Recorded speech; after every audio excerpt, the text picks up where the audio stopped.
Take it away, David. So we always like to begin with plugs for books. I think that's great. There are 12 of them, and they make great Christmas gifts. Just want to note that. So as Nick said, this is a panel of three people whose lives in many ways have intersected with the story of the modern Middle East, this amazing arc that we now think is heading toward an inflection point, a new stage in the story. And we're going to try to explore that and ask the question that I don't find being asked often enough, which is, okay, where are we going? You know, we've reached this decisive moment after wars in different countries. Where do we go now? And what are the fundamental drivers of that change? So we'll end up asking the question that Dave Petraeus famously asked my colleague, Rick Atkinson, on the way to Baghdad in 2003 when Dave was commanding the 101st Airborne, which is, Dave said, tell me how this ends. And that was haunting in 2003 on the way to Baghdad. In some ways, it's even more haunting now. We'll get to that question at the end of our conversation. But I want to begin by talking about where this started. And I want to turn first to Kim, who's written a book that I commend to everyone in this audience called Black Wave, that takes as ground zero for the story we're living through the year 1979. And I'll just briefly note the points and then ask Kim to talk about them. In 1979, you had the Iranian Revolution, the earthquake. You had the seizure of the Mecca Mosque, in some ways a kind of second earthquake in the Sunni world. And you had the Soviet invasion of Afghanistan. Think of those three drivers. So Kim, let's begin by talking about what happened that year and whether you think that earthquake is finally beginning to settle down. It's great to be here with both of you. Thanks to the Aspen Security Forum for bringing me over from Beirut. It was a long journey. I come from Beirut with a lot of worries about where we are going and how things are shaping up, and we'll get to that at the end of this conversation. But if we want to go back to 1979 and how we got here, 1979 is indeed a watershed year in which the Saudi-Iran rivalry was born out of the ashes of the Iranian Revolution, superimposed with the Saudi need to show their credentials as leaders of the Arab Muslim world, because the new Islamic leadership of Iran was trying to take that leadership away from them. And Khomeini trying to assert himself as leader not just of Iran or the Shias, but of all Muslims, using the Palestinian cause, among others, as a way to burnish his credentials as a leader with resonance beyond the borders of Iran. And that's why we are partly here today. And of course, then, the invasion of Afghanistan gave Sunni militancy power to think that they could emulate what the Iranians had done, bringing theocracy to power through violence. What happened that year is both the birth of the Saudi-Iran rivalry, which unleashed and washed over the region for 4 decades. It was a geopolitical event, but it was also a cultural, social earthquake, which changed the region culturally. If you look at pictures of the Arab world in the 60s, it's very different from what you see today. It unleashed conservatism, Sunni and Shia. And that rivalry stayed with us and shaped the region, and it had its own dynamics for 40 years, and it is now reached a détente out of convenience, but not out of any meeting of the minds. What happened then in 1982, David, and that's the subject of my next book, is that dynamic of Iran's desire to lead in the Arab world and use the Palestinian cause for its advancement and its expansionist project in the region was superimposed with another watershed event, which was the Israeli invasion of Lebanon in 1982. And what that did is create the real birth of the Iranian axis. It was in the aftermath, or right as the Israelis were invading Lebanon in June 1982, that the Iranians sent their first revolutionary guards to Lebanon to create Hezbollah. And that watershed moment, superimposed with 1979, is, I strongly believe, what brought us to where we are today. It solidified the enmity between the US and Iran, which became violent in Lebanon with the attacks against the Marines, the hostage crisis, all of which you covered. 1982 was a moment when Israel thought it could change the region. Ariel Sharon wanted to reshape the region, make peace with Lebanon, make peace with Syria, eliminate the Palestinian cause. So again, echoes with today and Benjamin Netanyahu's views of the region. And it gave Iran a foothold in Lebanon, the birth of the Iranian Axis, which has been decapitated today, but I think is down, but not out. So that's a wonderful starting point. I remember 1982 just like a dreadful newsreel in my mind. I was in the American Embassy about a half hour before it was blown up in 1983. And as Kim says, I remember the euphoria that the Israelis had as they arrived in Beirut, much like the euphoria of the last month. Now we've done it. Now we've solved our problem. And it didn't turn out that way.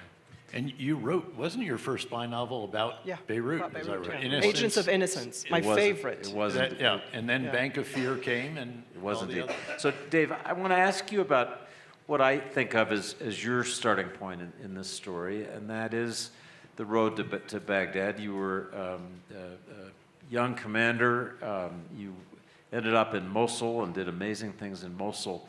But you and I have talked about that invasion so often over subsequent years, but I've never asked you directly, I don't think, what one thing you think could have been done differently then that would have led to a different outcome than the one we ended up living with? First of all, just to put it in context, the reason I started asking, tell me how this ends, was because even halfway to Baghdad, at Najaf and so forth, you could see the assumptions we'd been provided being invalidated one by one. The idea that we're going to lop the top off, everybody else is going to stay in place, we're going to orchestrate a new government and go home to a victory parade such as after the liberation of Kuwait.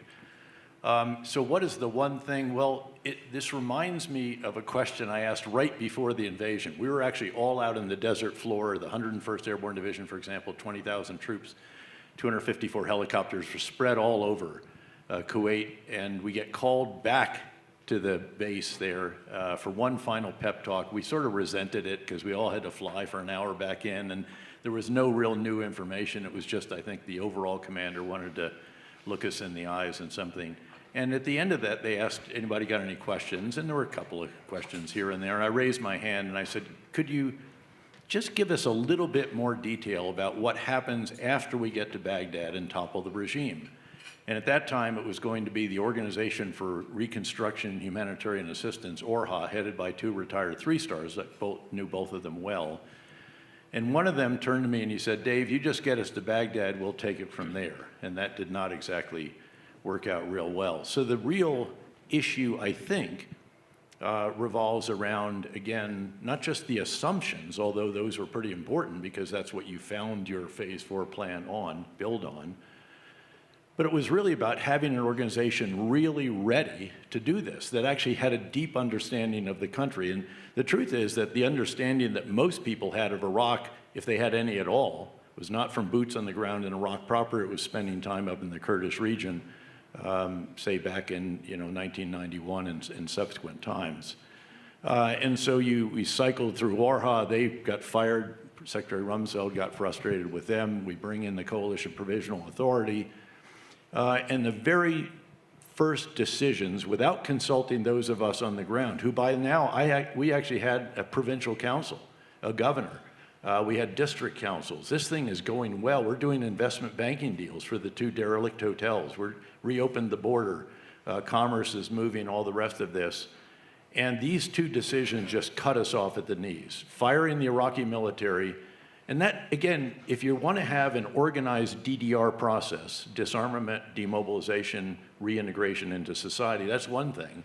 But firing all of them without telling them how we're going to enable them to provide for themselves and their families was a grievous error. And it really plagued us, I'd argue, all the way, maybe forever, but certainly until the surge when we actually had a real reconciliation process, because that was the second one.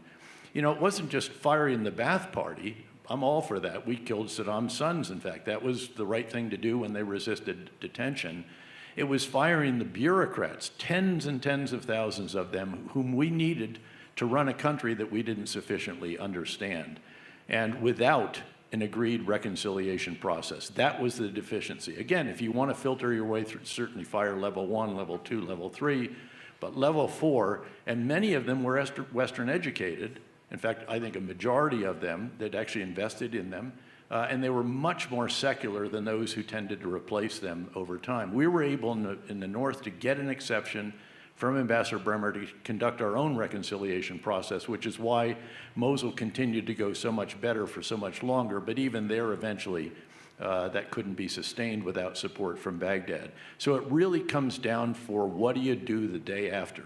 And we did not have a sufficient plan for that, and the adhocracy and all the rest. I have actually wondered, you know, a lesson that I've taken from that is that you should use existing institutions, establish them right away, get an embassy in, get the American Corps of, the Army Corps of Engineers, get the defense contracting, use existing organizations rather than a complete pickup team, which then, as you'll recall, was also rotating every 3 months, so you never had any continuity with those who were trying to help rebuild the ministries in Baghdad.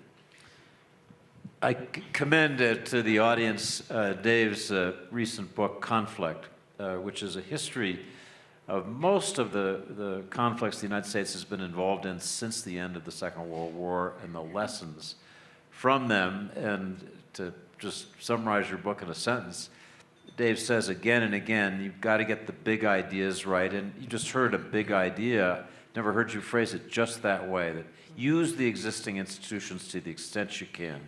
There were actually 3 lessons that I took from the invasion of Iraq.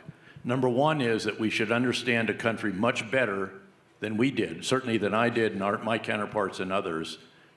Understand all the elements of it, how it's supposed to run, how it really runs, all the ethnic, sectarian, you know, we had a surface understanding, but not the kind of detailed understanding that we needed. And then we launched north to Mosul, which we weren't supposed to do. We didn't even have maps for Mosul. We printed maps all night long before we put the soldiers on the helicopter.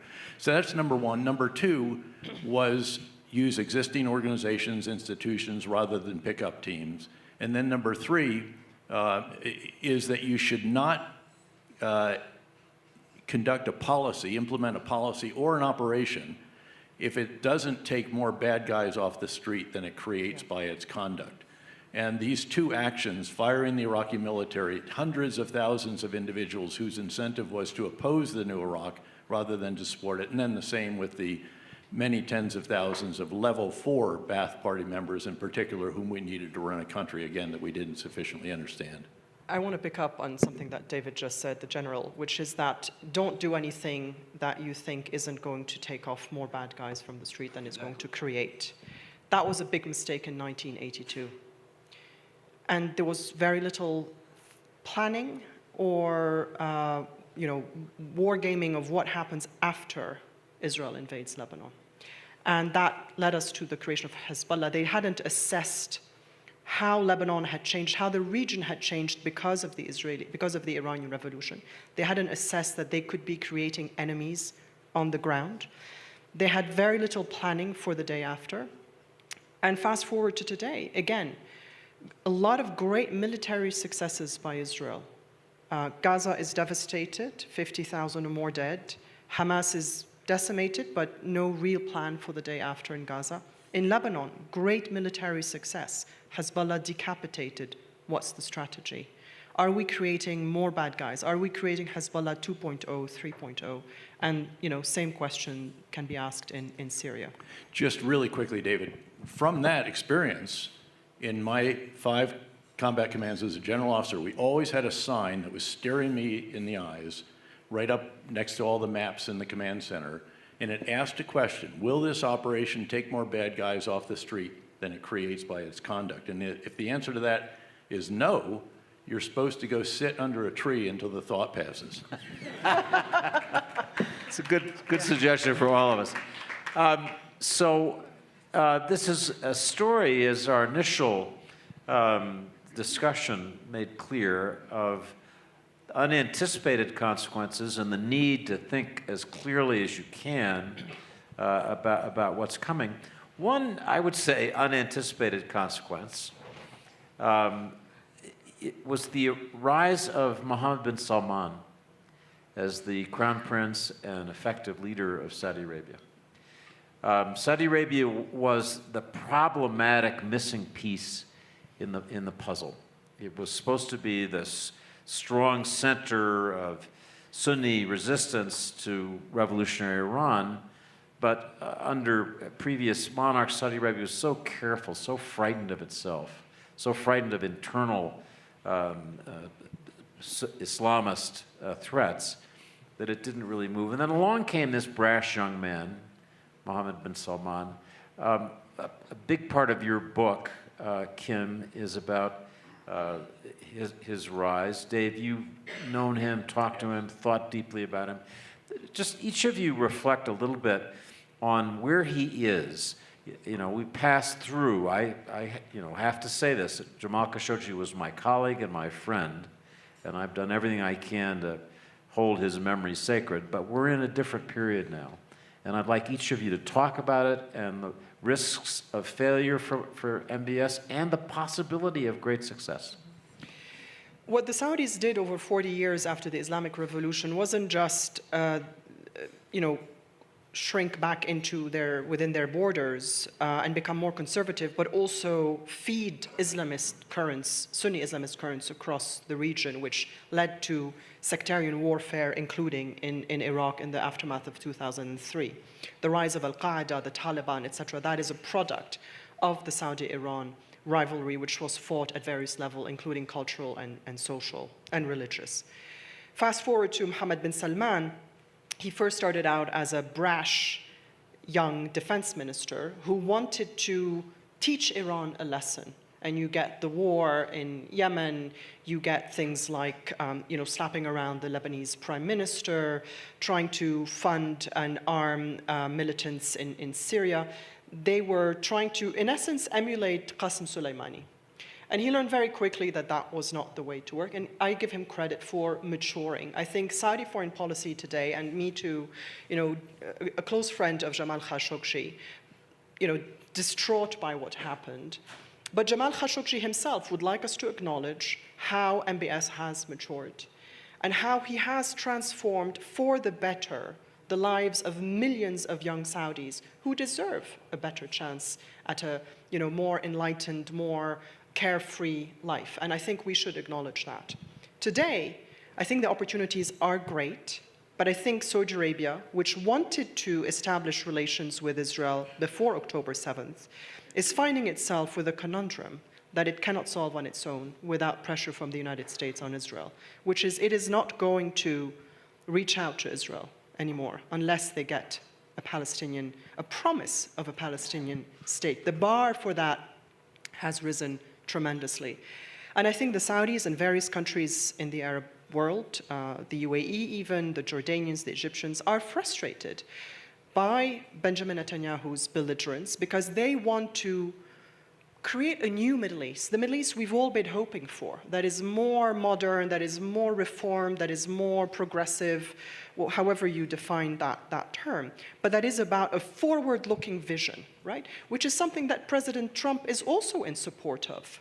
And so the Saudis are very frustrated, not just by Benjamin Netanyahu's belligerence, but by the apparent inability of the Trump administration to rein in Benjamin Netanyahu and get us all back on the same page towards that forward vision for the Middle East, which we saw briefly appear in front of us when President Trump went to Saudi Arabia, and then we got sidetracked again. Dave, what would be your MBS assessment? Visionary, aggressive, impatient at times, a young man in a hurry, but a young man who actually has seriously big ideas. And we should keep in mind that what has enabled him to push these forward was some very adroit maneuvering at the outset. Remember, he was not even the crown prince. That was Mohammed bin Naif. You used to have 3 different factions controlling Ministry of Defense. That was what his father had, so he was the deputy minister. You had bin Naif was the Minister of Interior, and then you had Prince Mittab was the National Guard. These are all 3 different elements from the original king. And what he did is consolidate power. He took over as crown prince. He then got Mohammed bin Naif was shouldered aside, got a confederate in there, if you will, of his, and then Prince Mittab was the last. And so now there's a consolidation of power. And to be fair, in doing that, he has accelerated decision-making there in a way that's never been seen before. It used to be somewhat sclerotic because you had these different factions that would all wrangle, and decision-making, as you recall, was just endless. It took a very long time to get something out of that at times. And so that is not the same. And there's never been a consolidation of power like we see there, and there's never been someone with the kind of vision that he has put forward as well. You can ask if some of that is beyond realistic, maybe, you know, Neom and so forth, but he knows that. I remember one time in Washington when he was here, I said, you know, this is pretty far-reaching stuff. He said, General, if we only achieve 65% of Vision 20, think how extraordinary that will be. And that is the case. And he's taken actions that no one dared to take. Much overlooked is how they shouldered aside a lot of the clerical establishment sort of early on. They put women in a particular council that overshadowed that they were doing that. Then, of course, women to drive and on and on. So this is a really significant development in a region in which Saudi Arabia arguably is now the big Arab country. It's not Egypt. It's not some of the old traditional centers of influence. It's really the Saudis and then the other Gulf states, in particular, of course, UAE. And each of these has, and I'd submit that Qatar does as well, this kind of very aggressive vision with leadership by a young individual compared with the tradition. I can remember asking MBS in one of those early conversations, Your Highness, you know, one lesson surely of military history is you have to concentrate your fire. You have to choose what key objectives you want and then go. He said, no, David, I need to go after everything at once. And he had this gleam in his eye. They've learned the lesson. And he did. I mean, that's pretty much what he did. So, and there have been some tough lessons. I mean, the Yemen campaign, which arguably we should have supported when they had the chance to take the port of Hodeidah, but that did not turn out well, and they eventually had to withdraw and scale back their objectives there. So I want to just briefly ask the two of you, because there are a number of questions still, to give me a quick shorthand assessment of where you think Iran is going. We're hearing from some of our Iranian friends, well known, I know, to not Iranian, but near neighbors, that Iran seems now to move toward a triumvirate of pragmatic leaders trying to steer things forward. Larijani, Rouhani, Khatami are the names that are mentioned. Just briefly, I'd be curious where each of you think governance in Iran will be a year from now. We have a common friend who tells us all the time that the road in Iran is a one-way street, right? This 40-year arc of the Islamic Revolution is coming to an end. This is a prominent Western diplomat. Who was based in Iran. That road is coming to an end, but exactly how it ends, we just don't know yet. I think that the Israeli-Iran 12-day war has actually complicated matters internally and in the region. Far be it from me to advocate for more war. That's not what I'm trying to say, but I think it was inconclusive in the way that the Iranian regime feels that it can now recalibrate, find a way to consolidate, put forward pragmatists, maybe become a military dictatorship, push the theocrats, the clerics to the side, which is going to mean more oppression internally, which is not a good thing, but that's just how it's going to be. I do think that they're going to push forward with the nuclear program, the same way that Israel did after the 1967 war. They feel that this is their only deterrent. It has complicated efforts to continue to put Hezbollah in a corner in Lebanon, because they're looking at their bosses in Iran and they're like, wow, they sustained that shock. They didn't tell us we need to disarm. We can hang on. And if they sustain that shock, we can sustain further pressure. So it's actually complicated things. But I think that in the sort of medium term, we're looking at a more oppressive, more militaristic Iranian regime. Dave, what do you think a year from now? Well, first of all, I think we have to step back a little bit and recognize that Israel's strategic calculation is very, very different from before 7 October. And that's a big deal for the region. Israel will never again allow a threat to materialize, not just in the neighboring countries and territory, but they won't allow it to emerge in the greater Middle East. And in that regard, Iran, I think, has to realize that they are defenseless right now. They took down this sophisticated Russian S-300 air and ballistic missile defense system. None of us knew how the F-35, which of course the Israelis used to do this, was going to perform against it. It performed magnificently. The Russians clearly don't have S-300s or S-400s to spare. They don't have enough for themselves, given all the Ukrainian action in the Federation. And so they have to recognize that if they make another move, they're going to get hammered once again. And I don't think that an Israeli prime minister, even if it's not Bibi Netanyahu, will allow the Iranians to proceed down the path to a nuclear device. So that, I think, you have to understand, and they have to come to understand that, I think, as they evolve. But then the question really is, it depends. It depends on what is the succession. Is there still a very strong, hardline cleric at the pinnacle of power in Iran, of the regime? Or could there actually be some new kind of, again, triumvirate, whatever you might want to term it, that takes over? You could actually entertain at least the notion that since they control 30 to 40% of the economy, that the Revolutionary Guards Corps says, hey, why are we doing all this stuff? We could be living high on the hog and stop getting bombed and our headquarters getting taken out and us individually targeted. If we just cut loose Hezbollah and all these others, who cares? And this nuclear stuff, what has this brought us? Now, I know that's fantastic. Great place for in Los Angeles, just waiting for them. I think the mindset of the Iranian Revolutionary Guard and the current Iranian leadership was really shaped by the Iran-Iraq war. And we have to remember that, where they felt abandoned by everybody, and they doubled down on everything. So, and then drank from the poison chalice, though. Absolutely. So we have just, 4 minutes left, but I want to touch on Lebanon, Syria, and just briefly Gaza. So first, Kim, take on Lebanon. In 4 minutes, okay. You know, you can give us the 1.5 minute version. Has Lebanon finally reached the promised land of regaining its sovereignty as a country? Not yet. We're on the way, but not yet. Hezbollah's decapitated, but not down and out. This is not the IRA that can take decisions on its own internally. They answered to Iran, and Iran has not said disarm. They will want a political price, a political reward for disarming. We don't know what that looks like. More power in the parliament, more power from the president, etc. Their resupply routes have been very much affected, obviously, by the fall of the Assad regime. But Iran is busy again, and that's why I say, we had a really golden opportunity at the beginning of the year when everything was in flux. Hezbollah was, very much on the back foot. Assad was gone.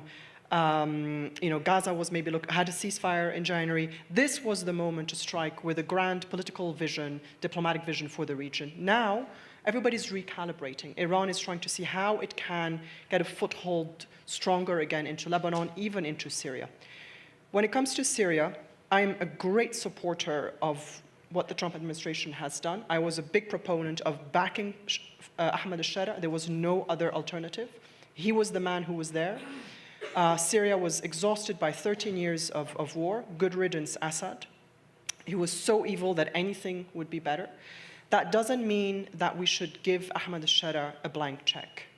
We need to continue to breathe down his neck every day. I think we've gone a little bit too far in embracing him. Great about lifting the sanctions, but you still need to breathe down his neck, because international support does not translate into national legitimacy yet. And he's not done enough in terms of national legitimacy. And the problem of, again, Israel using force to shape the region to its liking is causing trouble. With the Druze in Syria, this is having repercussions in Lebanon. It's very tense at the moment in Lebanon. We don't have time to go into the details, but what's happening in the Suwaida province, where Israel is helping the Druze, yes, but not out of any humanitarian concern, taking further more territory in Syria, is affecting the Druze community in Lebanon. The Sunnis are getting riled up, and so we really need to watch that. We're potentially looking at real trouble again. Dave, what's your assessment of Syria? And in particular, just say a word about the ISIS detainees in the northeast that we have been helping the SDF guard. So first and foremost, you can recognize that Syria, like Mosul in a way, when we arrived up there when I was a two-star, it has almost all of the ethnic, sectarian, tribal, political fault lines of the Middle East running through it. So his job is a very challenging one. But I should note that he is a proud alumnus of Camp Bucca, the detention facility in southern Iraq during the surge. And we believe that he understands the need for a government that has representation from all of these different elements, and not only assures majority rule, but also ensures minority rights. That's the big idea for Syria. There's going to be a dozen Suwaidas, if not. And one of those is obviously going to be with the Syrian Democratic Forces that we still support, that we enabled to defeat the Islamic State caliphate in northeastern Syria, and now are controlling tens of thousands of individuals, some of whom are hardcore terrorists, others are the family members and children of hardcore terrorists at that detention facility in northeastern Syria that you have visited and are concerned about. And then very quickly, maybe on Gaza, I have strongly supported the Israelis achieving the three objectives they've set out: destroy Hamas, keep Hamas from governing again, and get the hostages back. But I've said publicly from the very beginning and written about it as well that I just don't think they're going about it the right way. Again, the big idea here should be to conduct a comprehensive civil military counterinsurgency campaign, clear hold, build, and transition. And you establish security as you go along with this. You use population control measures, biometric ID cards, get people back in their homes or where they were in better shelter. And that requires a fourth objective, which has never been stated, and that is to provide a better future for the Palestinian people in Gaza without Hamas in their lives. And in the West Bank. Absolutely. So that's the challenge that they have. Hamas has not been destroyed. It's been degraded, but it's still probably the most guys with the most guns. It probably still would emerge if you have a free-for-all in there, even with some of these tribal elements that Israel is arming and helping. And the hostages back, negotiations, can that be done? I want to see that happen, but I'm really worried about what is the future of Gaza, for which there's been no real vision provided for what life of the Palestinian people will look like. Kim, last thought? The way forward requires less bombing and more visionary strategy.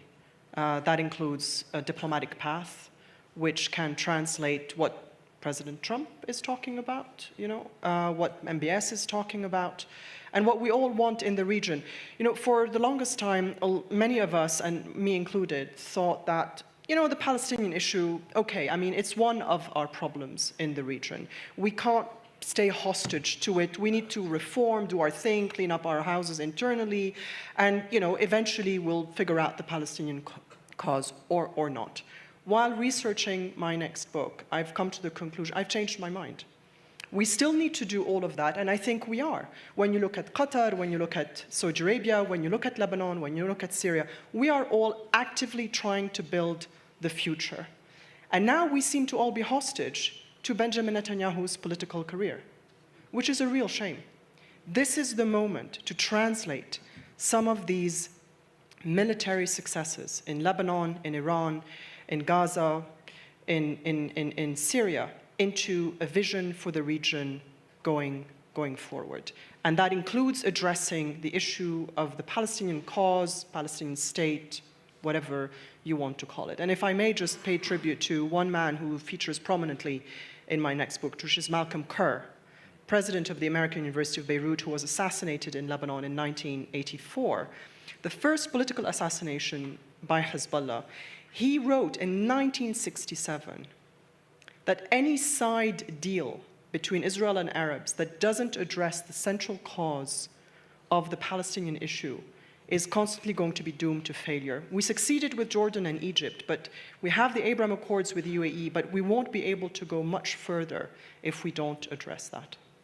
So that's a good point to end on, and I just want to note the obvious symmetry of the comments from our panelists, that what's required, even as we have this amazing military transformation, military-driven, an inflection point is clear strategic planning and guidance.